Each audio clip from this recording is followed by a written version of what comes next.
Hi everyone, this is Lish DGs and thank you for visiting this video. In this tutorial, I'm going to show you how I use my money smartly with this monthly budget planner using Google Spreadsheet. I have this template on Racket BH linked down below if you're interested. Without further ado, let's proceed. I learned all the automation and formulas used in here from URLog templates and Think Like a Girl Boss.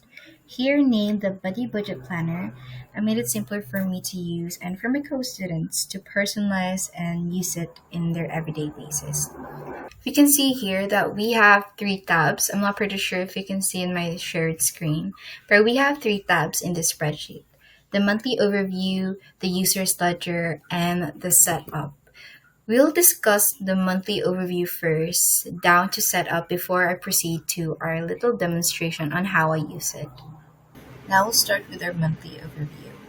We have our monthly calendar here, the month and the year we're currently in.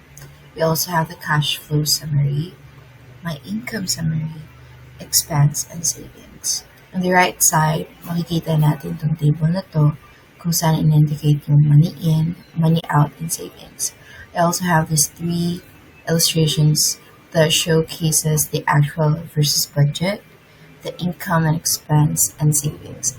I need these three illustrations for me to understand better kung saan ba napupunta yung pera ko. Or kaya, gaano ba kalaki yung kaya ng expense ko sa income ko. Dito naman, makikita natin meron tayong budget and actual, including the difference. Itong tatlong column na to. This is for me to understand kung gaano ba ka-realistic yung budgeting ko versus sa actual ko. At yung difference na to, dito ko malalaman kung kakailanganin ko ba magdagdag sa budgeting ko o kakailanganin ko bang magbawas. Yan yung purpose ng budget, actual, and difference na ito. Itong actual, ito talaga yung na-spend mo. Ito yung expenditure mo. Ito yung natanggap mo. Ito yung actual na na-save mo. Then, in monthly overview, summary talaga siya ng cash flow mo. Summary siya kung saan napunta yung pera mo, saan mo ginastos, magkano yung natanggap mo. It's overview, kaya monthly overview. Overview of your cash flow. Now proceeding to the user's ledger, this is where your main activity happens. We have the budget allocation transactions table, and above them they have their respective charts. Same explanations in monthly overview. I just want to see an illustration from an overall activity. Dito sa budget allocation, we have 4 columns. These 4 columns also apply sa transactions natin. Meron tayong category, date, type, and amount. Pag magbabudget ka, you just have to choose the category na gusto mong bigyan ng budget and then the amount. Tapos kung anong type niya, kung saan ba siya mahuhulog, and the date you accounted that budget for. Here naman sa transactions, it goes same way. You have to put the date, the type, the category, and how much ang nagastos mo, or natanggap mo, or binigay mo sa savings na yan.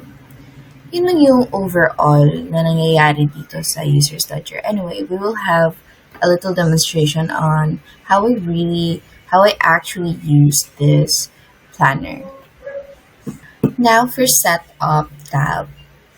If you're starting to use this template, you will start with the setup tab kasi dito mo ilalagay yung mga categories mo under these accounts.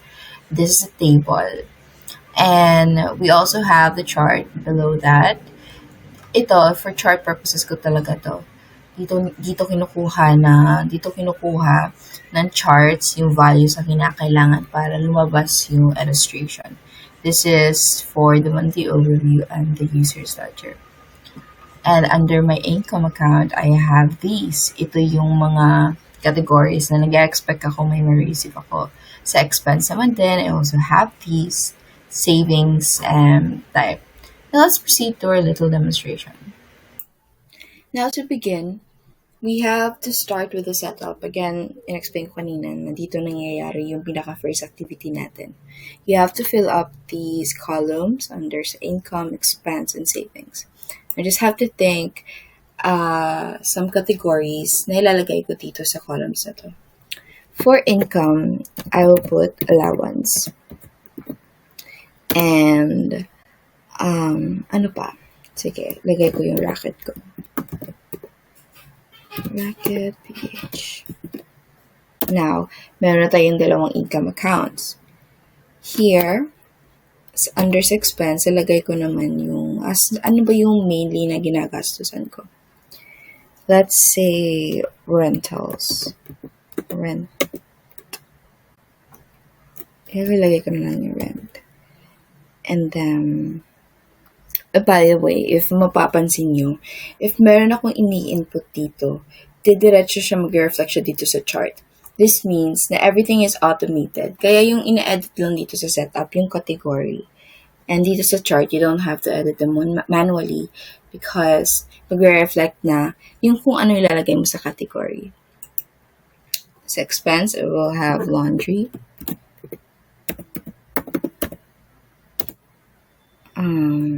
Food. Ano pa? Transportation.